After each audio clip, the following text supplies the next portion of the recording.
Hermetic Hour for July 1st, 2010. I'm your host, Poke Runyon, and tonight we have a lecture on the Hermetic Qabalah. And we said in the abstract that first we will define what Qabala or Qabala or Qabala or Q.B.L is, and then we'll present a very simplified version of the basic principles, sort of a Qabala for Dummies. And then we'll move on into what we can do with it. And I said that was the fun part. And I once said that hypnosis is the tactic of the magician, and Kabbalah is his strategy. We'll define Kabbalah as a software program, an operating system, or a schematic for the mind, which enables the left brain, that's the rational part, to access and control the right brain, which is the intuitive part. And then we'll get down to the magical nuts and bolts. We'll define the four dimensions and the tree of life, the cube of space, and what the astrological connection is, and where the angels and the demons live, and how we could use Kabbalah to communicate with them. So I ended up and I said, tune in and let us gently bend your mind. Now, Kabbalah, I don't think Kabbalah has to be a mind bender. I think we can at least get you to grasp the fundamentals of it, and I think that's a doable thing. So first, let's talk a little bit about the history of it. How it got started and what it is and how it got started. Kabbalah is a mystical philosophy that puts the universe together and explains creation and explains the process of creation all the way from the highest level all the way down to what goes on here on Earth, and it is so well structured that you can use it for mystical, magical purposes. This is the thing that makes it so attractive to magicians, is the fact that it's a roadmap to the astral plane and planes beyond that, and so it gives you an operating system. Now, it got started, according to myth and legend, according to the Jewish interpretation of it, Moses received it from God as the esoteric key to the Torah. And then the Golden Dawn came up with the idea, or they got the idea, that it had been given by God to Adam, and they proceeded on that idea. The truth of the matter probably is a little further down the line than that.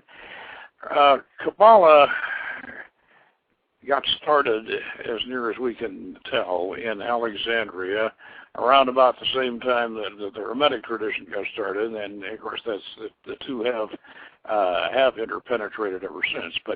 But it got started as an outgrowth of a Jewish form of Gnosticism called Merkaba mysticism. Now, Merkaba means the throne. And what this was that the Jewish mystics would go into a trance and they would ascend up to the throne of God, and they would would sit at the feet of God. This was called throne mysticism, Merkaba mysticism. Well, it evolved out of that. And Gnosticism, of course, as I think we all kind of know what that idea was, that the Father God way off across the abyss sends the messenger, that's the Christ or the Paraclete, and he gives you the message that the Holy Ghost is inside you, and you need to go back to the Father and get off the planet and get out of the clutch of the demiurge who is ruling the physical world and all that. That was Gnosticism, and it was developed, around that time. And of course, the Jews had a large community in Alexandria, and they had their form of Merkaba mysticism. And so,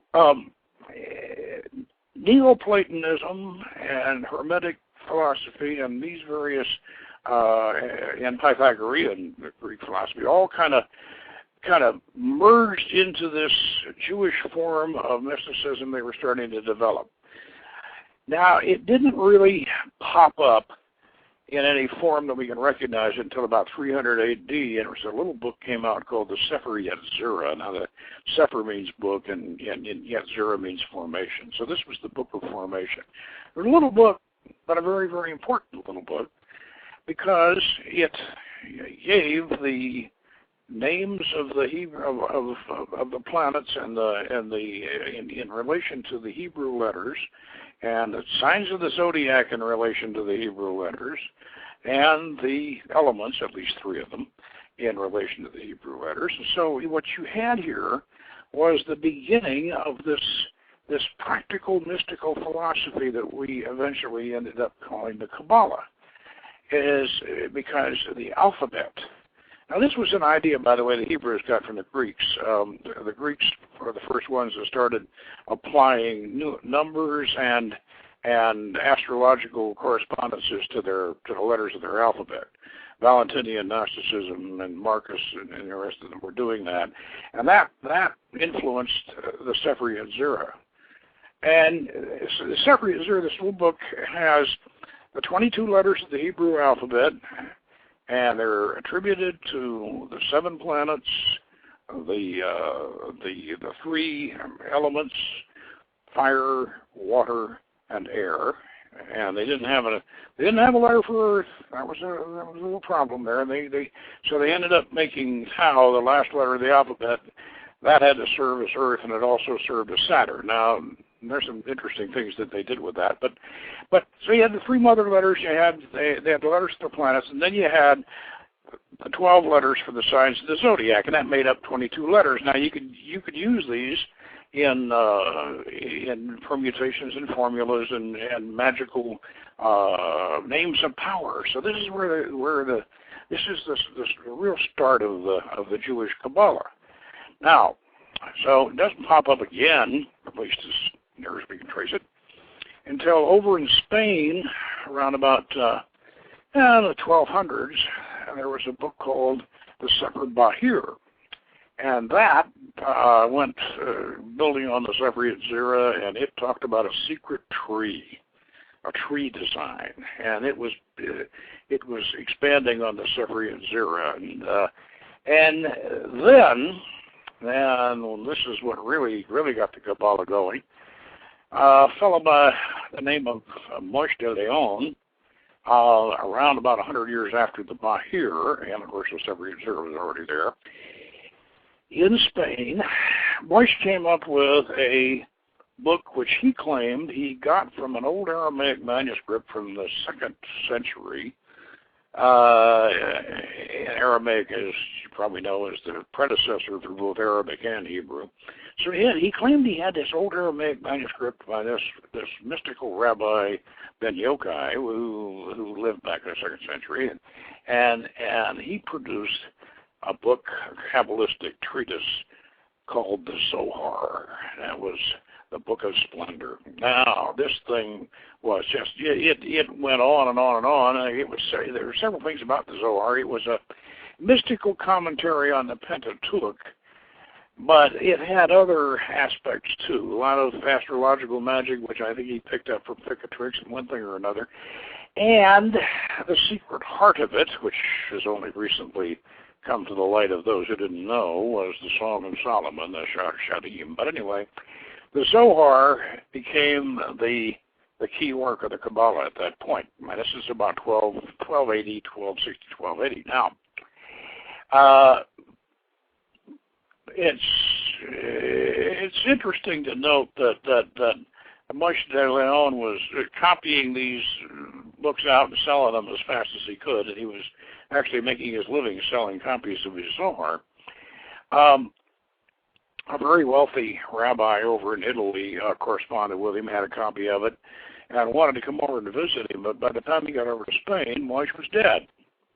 So he visited Moshe's widow and his daughter and said, you people are poor, and he didn't have anything, and I'll buy that Aramaic manuscript from you for, I don't know, I'll give you enough money to where you two can live in comfort for the rest of your lives.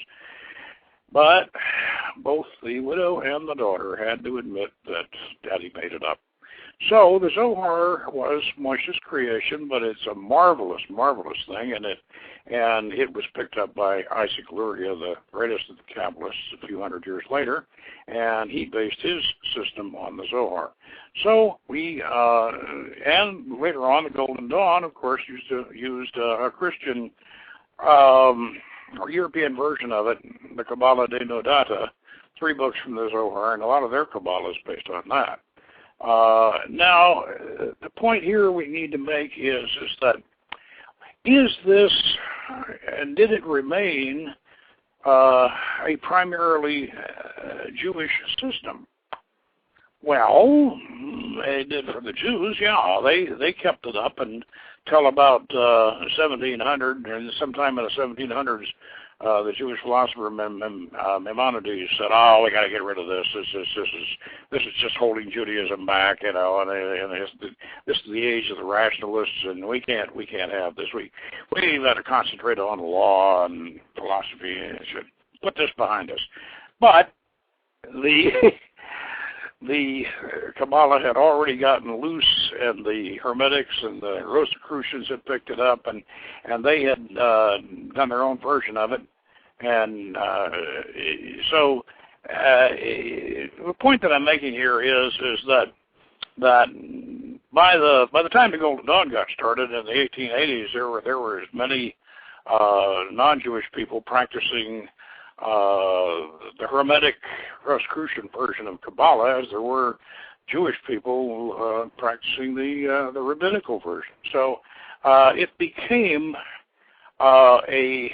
an almost a universal system, biblical-based universal system.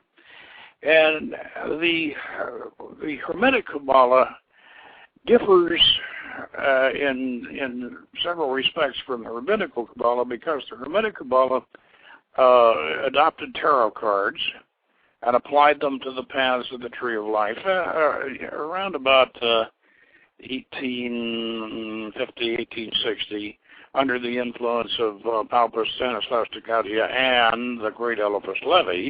They were the ones who decided to put the tarot cards onto the Kabbalah. And Eliphas Levi actually believed, and Paul Case believed it too, that the tarot preceded the Kabbalah. Now, that's not true, but that's what they believed. And so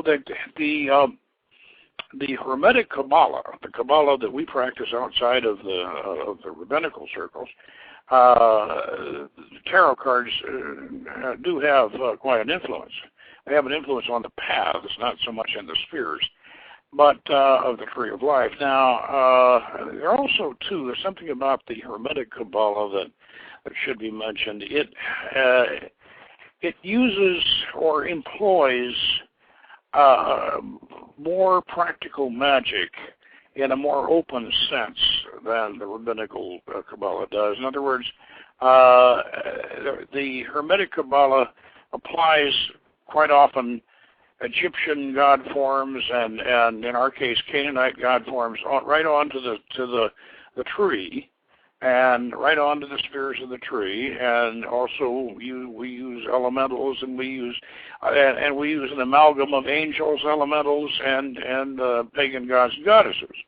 Now, of course, in the rabbinical Kabbalah and in the more strict version of the Christian Kabbalah, and there's not too much of that, by the way, you would use just the angels. You wouldn't deal with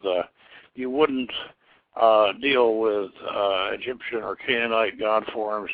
Now, the rabbis came up with a concept, a dualistic concept they called the Qliphoth, and they put a tree of evil down below the tree of good, supposedly.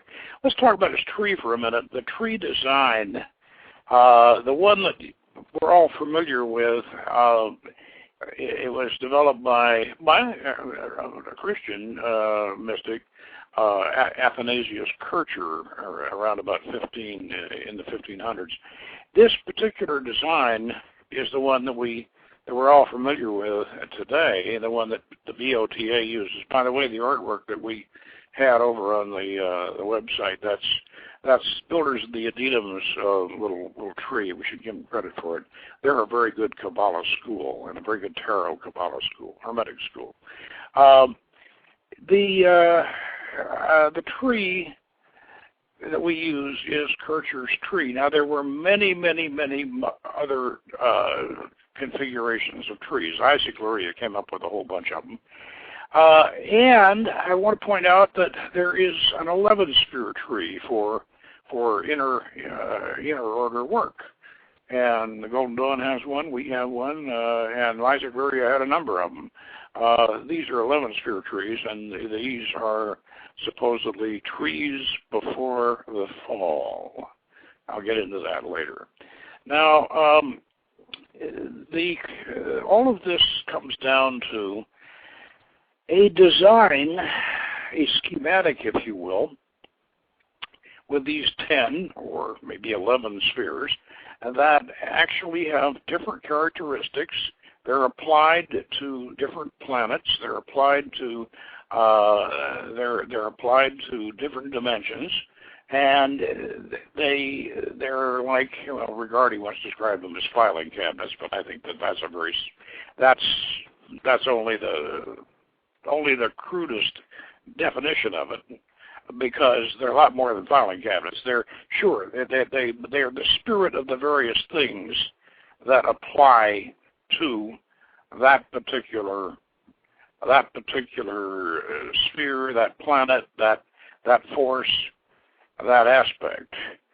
Now, the way the Tree of Life and the Kabbalah works is that way up in the top, you have this higher dimension, Atziluth, which contains this one sphere of limitless light that emanates from this one monad, Kether. And that's where the undifferentiated God force starts off up there. And then it radiates down into the next dimension, which is referred to as Bria, and this is a sort of a two-stroke engine. This is well, it should be the realm of the fixed stars, the realm of the original monad that personifies itself, and then the realm of the fixed stars. Sort of a yin-yang proposition, a two-stroke engine, if you will. And then the third dimension down below that, which has the rest of the spheres, excluding Malkuth, that's the astral plane, or the zero dimension, the formative world, and this is where all the pagan archetypes and the angels and all the rest of them, and all the spirits, these creative worlds and realms of the imagination live. And then finally, down below is the physical world, Malkuth, where we are, and where things come into physical manifestation. Now, one of the things that about the Kabbalah is that it is a development from Greek philosophy filtered through this Merkava mysticism idea of the Jews. But it's essentially Platonic and Neoplatonic in the sense that you have these descending emanations that come down through these spheres, and as they come down, they become more differentiated, and they become more specific, and they become more divergent and more complex until finally they get down to the bottom, and you're in the physical world.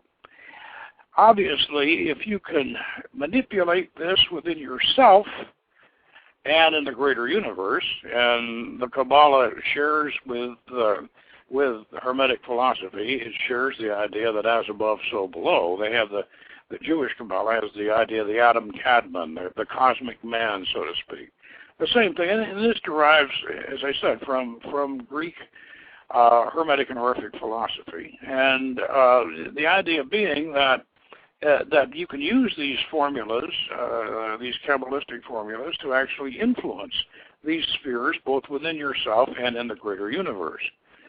So I have a a colleague and sometimes mentor and a colleague of mine, a very dear colleague, Lon Milo Duquette, who I think those of you who've seen Beyond Lemuria, you've seen him appear as Hermes Trismegistus up on top of the mountain.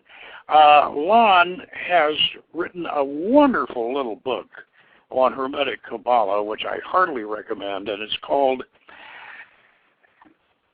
The Chicken Qabala of Rabbi Lamed Ben Clifford. And of course, Rabbi Lamed Ben Clifford is a pen name or a pseudonym of the maestro Lon Duquette himself. But Rabbi Lamed Ben Clifford is a kind of a humorous rabbi who teaches Kabbalah, and he says Kabbalah is for everybody. You know, this is really Hermetic Qabalah. But Lon took an example from Plato and expanded on it, and I thought I'd go ahead and use it to sort of describe how the tree of life, the Kabbalistic emanation principle works. And it goes something like this, if I can do justice to Lon's interpretation of Plato. Anyway, way up in Atziluth, in the highest dimension, God emanates the word rest. And then down in Bria, the next dimension down, that creative dimension there, a couple of archangels turn around to each other, and one of them says to the other one, he says, hey, I think the boss wants a chair. And so they look down into the dimension below them, which is Yetzirah, where all these people are down there on drawing boards and on computers, and they're all down there working, and the two angels, the managers up there in the top, and they shout down there, God wants a chair. So these guys down below, they all look up and say, okay, we'll get it on the drawing board, we'll put it on the computer, we'll get it on CAD-CAM, we'll have chairs for you. So they're designing chairs. And then, down in Malkuth, that's down where we are, physical dimension, there's a showroom. And the chairs start coming down there and plopping down in the showroom. You can come in and buy them, the real chairs. Now, that's the way the four dimensions work. And, of course, conversely, if they're within you and they're out there and all that, you can go and have have a chair made. Yeah, and all you got to do is just know the right formulas, and away you go. Now that's a real. Check that out. That's Lon Milo Duquette's The Chicken Qabala of Rabbi Lamed Ben Clifford. You can buy that one on Amazon for one click. Now, anyway, I'm going to go ahead and I'm going to read a little bit out of my book, which you can also buy on Amazon for one click, and that's the Book of Solomon's Magic. And I have a chapter in here called The Qabala of Wizardry. I want to read just a little bit of this because I tried in the Book of Solomon's Magic to make Kabbalah a little more easy to understand. And I started off this way. Remember, as above, so below, as within, so without. Now, at this point, you might be wondering how we can, as mere mortals, presume to invoke archangels and evoke ancient gods, goddesses, and demon kings, even though we have the essential operative secrets, hypnosis, the mirror reflection phenomenon, and the aura-producing crystal. But where do we get the special knowledge, the philosophy, and the empowerment to use these methods in magical operations? Well, the philosophy behind Solomon's magic is Kabbalah. In magic, the Kabbalistic mindset is as important as the hypnotic operative technique. If hypnosis is the tactic of the wizard, then Kabbalah is his strategy. You got that, Harry Potter? About this, there is comforting news and there is challenging news. The challenging news is that you cannot escape learning the basics of Kabbalah.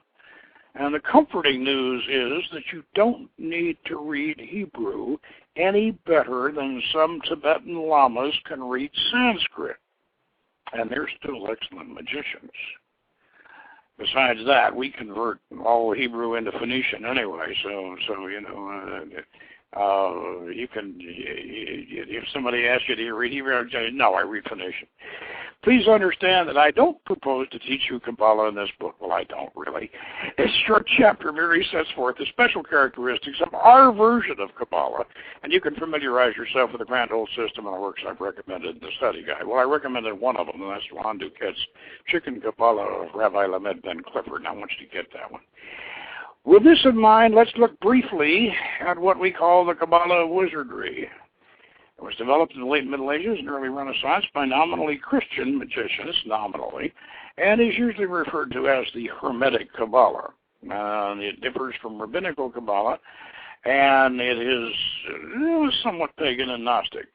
But it's how Judeo-Christian really is it? Now, these questions may not seem important at this point, but they will loom large as you begin a serious study of the subject.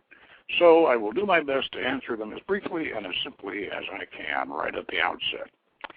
Let's begin by attempting, this is something that you really want to pay close attention to. Let's begin by attempting a one-sentence definition of Kabbalah. Boy, if I can do this, I ought to get a Pulitzer Prize. Okay, here we go.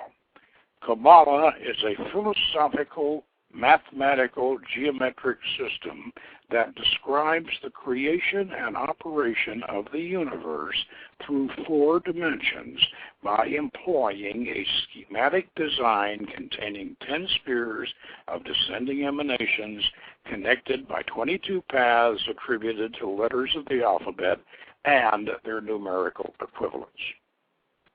Okay? Well, this is a starting point, but it's not much better than giving the weight, height, and color as a definition for an elephant. Now, essential to understanding Kabbalah is the concept of Ein Sof, the limitless nothing.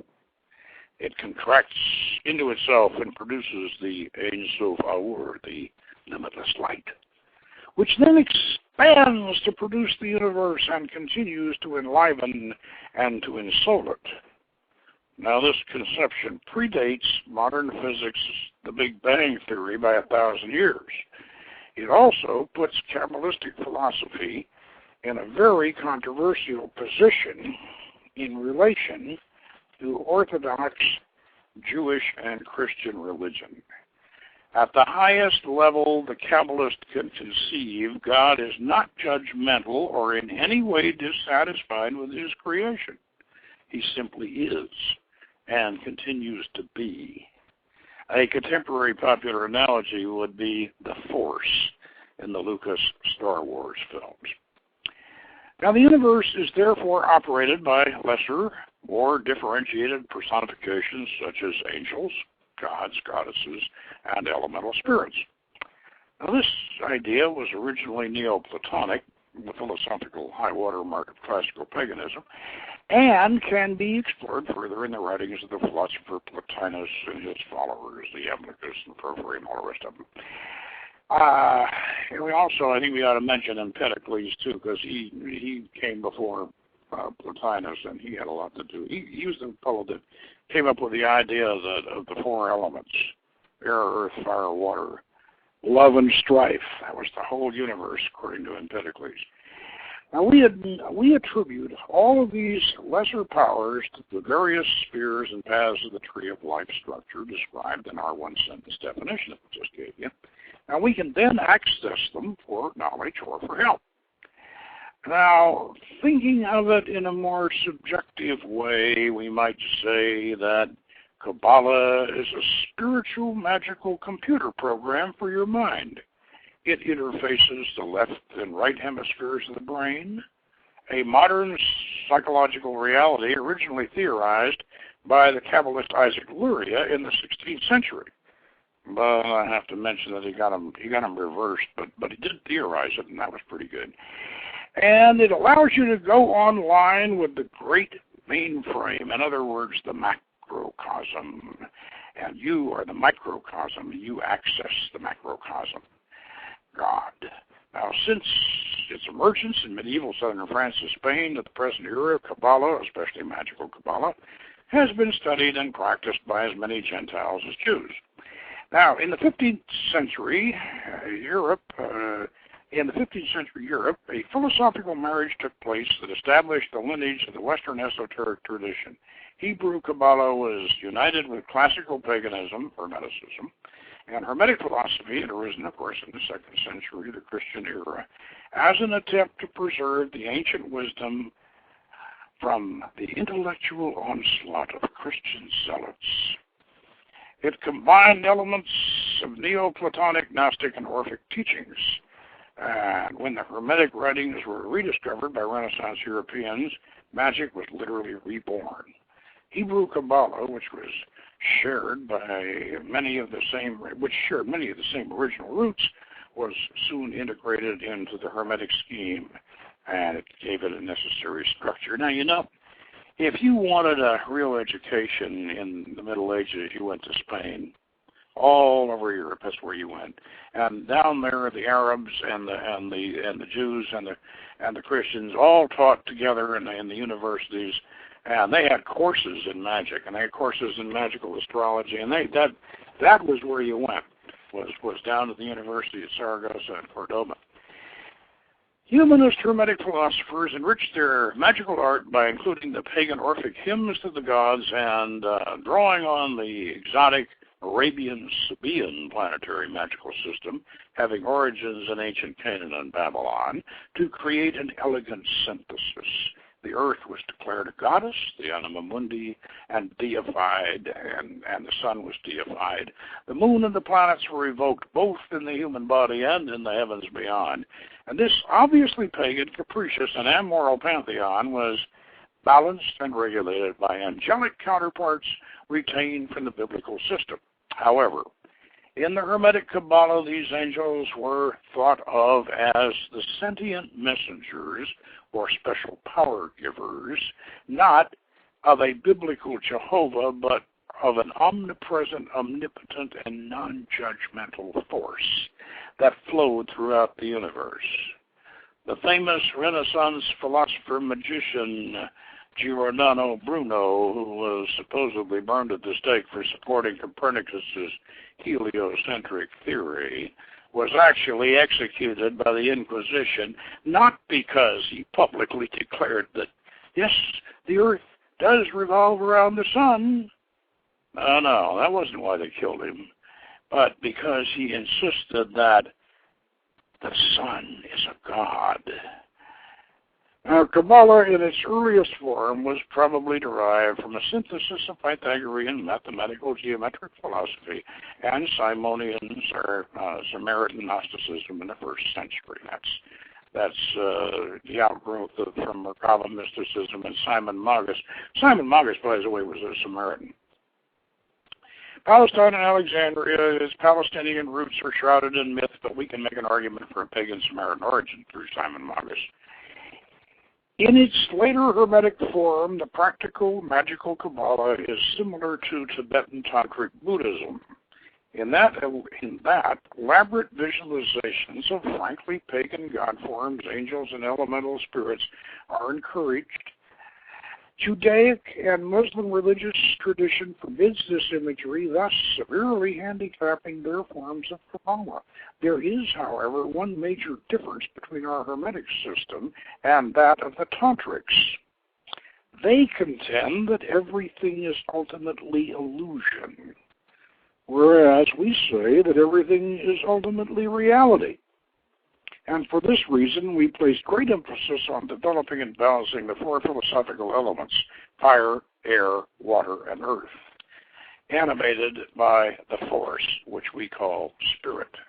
Remember Empedocles, air, earth, fire, water, love, and strife. In Hermetic Kabbalistic terms, these 4 elements are the manifestation of the Tetragrammaton, the fourfold name of God. And they are further personified by the 4 archangels of the quarters, which you're already familiar with. Now, the importance of these four magical elements, which were also the Grail Hallows of the tarot suits, cannot be overemphasized. I need not press my argument further than to refer the student to one of our major beginning texts, Initiation into Hermetics by Franz Barton. Now, this entire work is devoted to the mastery of these four elements. Hermetic Qabalah also employs angelic balancing forces as invoking and evoking formulas to call down and summon up its otherwise pagan entities. Now, there should be no disrespect or irreverence toward ancient deities in this process. It is the traditional source of the magician's power. The arts of theurgy and thaumaturgy allow you to explore vast dream realms and discover lost treasures of spirit. One might say that the worshiping mystic waits on the whim of his god, while the magician sets out to climb Mount Olympus. If you are a spiritual adventurer, the respectful manipulation of these forces will be the appropriate method for you. You now have a beginning idea of what Hermetic Qabalah is about, but you may still wonder how it differs from traditional Jewish Kabbalah. Well, it differs in three ways. First, Jewish Kabbalah is primarily concerned with decoding the first 5 books of the Bible via the process of gematria. Now, this means each Hebrew letter has a number value, and hence any other word adding up to the same value has a mystic relation or could be a coded substitution. Second, Jewish Kabbalah, of the most esoteric Lurianic school, does postulate a non-judgmental God force at the highest level, but becomes highly moralistic in descending levels. And third, Jewish Kabbalah has nothing to do with the tarot or any pagan god forms on the tree of life. Now, by the 18th century, the Jewish intellectual establishment had generally abandoned Kabbalah as a baleful influence on their culture. Although, in recent years, there has been a revival of interest in the subject in the Jewish community, especially in the 1960s and 70s, when the rabbis discovered that some of their brightest young people were attracted to esoteric Buddhism. This gave Gershom Scholem a shot in the arm. This historical background is mentioned so that the reader will be aware that there are 2 distinctly different conceptions and philosophies of Kabbalah. There is no official Kabbalah. There is only the Kabbalah that's right for you. Now, we should also mention that our particular OTA version of Hermetic Kabbalah uses Phoenician letters, as I said, instead of Hebrew.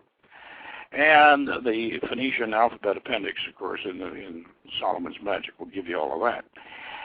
And we use a non-Judaic tetragrammaton in lieu of YHVH. I mentioned that last week when we got into the discussion on Hermetic Yoga on that, and I'll go over it again. YHVH, the 4-letter tetragrammaton, really didn't come into use until the Bahir in medieval Spain. It wasn't in the Sephirot Zera originally. The Sephirot Zera had Yah, and it used Yah only to seal the cube of space. It was not the creative tetragrammaton. The creative tetragrammaton in the Sephirot Zera originally was Aleph, Mem, and Shin, and which centered in Tau, in the center of the cube of space. The Tau was Saturn, and that was the beginning of the physical universe. So what we did in our Hermetic Qabalah in the OTA, I think I mentioned last week the experience we had where we had a dozen or so Sephardic Jewish folks out to one of our seasonals. We were having a grand time. We were all getting along real good, and everybody we were having a terrific time until the deacon came out in the end of the ceremony and cut loose with Yodeh, and these guys just marched out. They just marched right out of the gate and they were gone. They didn't even say goodbye. And I I got to thinking about that when we carried on the ceremony, of course, but I got to thinking, I said, hey, we stole their God, and we shouldn't do that. I mean, this is the Hermetic Qabalah. This is, and I'm Hermetic. I'm not Christian. I'm not Jewish. And what are we doing stealing their God? So I began to really take a serious look at the Kabbalistic structure and realized that Left, Mem, and Shin, the three mother letters of the elements, and Tau, that's the creative tetragrammaton. And then, of course, we developed another one, Amashao, which is we added a letter to the Hebrew alphabet, Omega past Tau, to the Phoenician alphabet, which filled us in with 28 letters, and that gave us an analog to the zodiac, which 22 letters won't do. In fact, as I mentioned earlier, one of the progenitors of the Kabbalah was Valentinian Gnosticism, especially of Marcus, and he developed a direct analog of the Greek letters to the zodiac. So we developed a tetragrammaton for a 28-letter alphabet, which is Amashao, and then Shemanatah for the 22-letter alphabet. So you don't really need YHVH, although you can do some wonderful gematria with it. I'm not saying you can't. And if you're more Jewish, Christian oriented, Jewish oriented, you should probably use it. Now, I have a note here in the book about where Jesus fits into all of this, and he doesn't too well because we have 10 spheres. We can put him in Tiphareth, obviously. That's where he would go. But the best thing to do with Jesus, if you're a Christian and you want to do this, and we have Christians in our order, and they just kind of, they say, well, we'll do this. They're eclectic. But the best thing to do is keep Jesus in his own realm. The best thing is just not try to stick him into the Kabbalah, because if you do, he's not going to be comfortable there. And I have a lot of respect for Jesus. I think his teachings are wonderful, and I don't think my feeling is that he's just not comfortable there. So you keep him. Well, if you want to, take him up and put him up in Berea somewhere or something like that. If you want to do that, it doesn't work with Kabbalistic theory. By the way, one of the things I will mention at this point, because the Kabbalah is, even the Lurianic Kabbalah is so non-judgmental at the higher levels, and because it does postulate a universe which, as I say, was originally developed by Empedocles, and that's air, earth, fire, water, love, and strife. That's everything. And so you having a judgmental God at the highest level is just not going to work with the Kabbalistic theory. So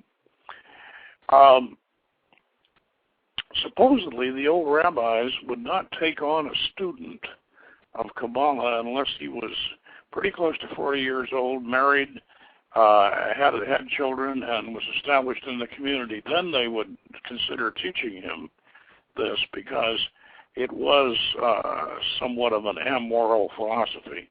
At this point, I'm going to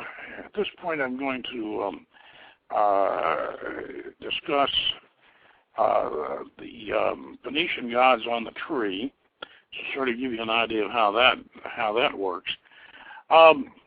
So, down at the bottom, at Malkuth, we put Gaia, the earth goddess, and then up in Yesod, where the moon, that's the sphere of the moon, and that's also the beginning of the astral plane, we have the moon goddess Tanit, and we also have the dragon of chaos, Lotan. And then over in Hod, that's Mercury, and that's in our yoga system. That would be right below the belly button. But in the tree of life, it's number 8 on the tree of life in Yetzirah in the astral dimension. And there's where we put Kusor, the blacksmith, who is also Tubal-Cain, the biblical Tubal-Cain. And then over in Netzach, we place Astarte, of course, in Netzach at Venus. And by the way, I want to point out that these don't let anybody tell you that these spheres are not derived from the planets, because they are. And don't let anybody tell you that astrology does not have a very, very strong influence on the Kabbalah, because it does. And this is so obvious when you read the Zohar. I mean, so Astarte is over in Venus in Netzach, and in our way of looking at things, she is the great fertility goddess, the great goddess of the physical universe and all of its generative and nurturing factors. And in fact, we see her as a sort of like the Tibetans see Tara. Now in Tiphereth, where you might put Jesus if you find him comfortable there, we have Baal, and we also have his brother Mot. His brother Mot is the god of death, of course. So we have the two of them there, and Baal is the god that dies every year, of course, and comes back. Now, over in Geburah, which is over here on in the Pillar of Severity, there we have the war goddess Anath, and Geburah is a feminine sphere anyway. So we have the war goddess Anath, and that, if you recall from Prince Akkad and the Magic Bow, she was the precursor of Astarte, and she is very, very severe. She's the warrior goddess. Over at Hesed, we place Dagon, the fish god, represented by Capricorn, and Oannes, the great teacher, and that's Jupiter, of course, and that would be your third eye in the yoga system. And then above that, right up where Zera, where the formative dimension goes into the higher dimension of Bria, there's the so-called hypothetical sphere of Da'ath. Now, what we've done in the inner order, the Golden Dawn did something similar, and we in the inner order, we establish an 11-sphere tree. This is the tree before the fall. And that, when we do that, Da'ath becomes Saturn, and that's the gateway into the higher dimension. And when that happens, Kether, way up top and Absolute, and is no longer 1, that's 0, and then 1 goes down to Hokmah and Bria, and that's Father El, by the way. We put in Kether, we put IAO, which is the Gnostic idea of the highest God, and then we put Father El, who was the Canaanite version of what the Jews would call Jehovah. Then Father El is in Hokmah, and then over in Binah, in the Briatic dimension, we put Asherat of the sea, the great mother goddess, who is equal to El in our system. And this is more appropriate because this makes the realm of the fixed stars right in Bria, where it ought to be, and then down to Saturn, and we're in the Da'ath position, and of course the numbering remains the same. This works out much, much better for magic, and it also gives you a gateway. It gives you a gateway into higher dimensions. You know, they said in the Sefer Zero that there's only 10, and there's just 10, and there's no more than 10, no less than 10. Well, actually, Isaac Gloria and the Golden Dawn and ours, we don't go along with that. We got 11 because you need to have a gateway. Now, let's talk about this a little bit. So, Kether up here at 0 would be the primum mobile, and then over in Hokmah is the Logos or Chronos, and that's the left brain. I remember where he got it mixed up, but he was on the right track. That's the left brain, and then Binah, which is the realm of the fixed stars, the Soma Sophia, and that's the right brain, and then Da'ath, Saturn, and that's the corpus callosum in the brain. And then, as said, Jupiter is the pituitary, the pineal glands, and Qabala is a knot in the throat. And so we manifest in that respect. Now, let's see here how much time we have left. How much time do we have left? 10? We got 10 minutes left? Well, if we got 10 minutes left, I am going to, at this point, I think that we'll discuss what's going to go on next week. Now, we haven't been taking any calls. We've tried to take a few, but we've been covering an awful lot of material in these broadcasts. And, they're all archived, and you can access them and catch up on them and whatever. Next week, we're going to get really interactive. And next week, be sure and try to be here live, because what we're going to do is we're going to take calls, and we'll take your questions on any of the topics we've covered since we started the program. So anything that you've been wondering about and that you want to ask about, try to keep it brief and try to keep it specific. And if you don't, I will get you specific if I can. And let's have an interactive evening, and we'll discuss these things that you may be wondering about, because I've thrown a lot of material at you, and I know some of it is certainly controversial if you're into any of this material, which I assume a number of you are, and we'd like to hear from you. So next week will be our interactive week, and then we're going to try from in the future episodes, we're going to have people, specific people calling in, people of other authors and other experts, and what's an expert? Well, it's an expert. An ex has been an experts that are under pressure. But we'll have some people that are a little bit better at that, and they'll call in, and you'll have a chance to sort of kick some of these ideas around. And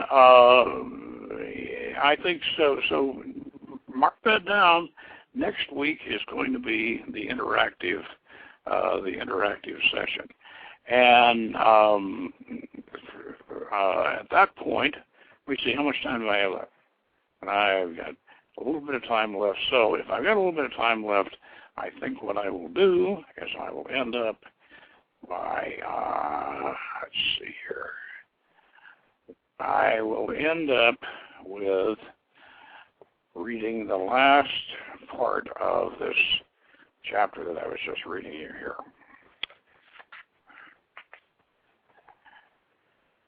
This brief theoretical explanation raises as many questions as it answers, and we're at least off to a good start. And now let's take a quick look at the practical Kabbalistic aspects of a goetic operation.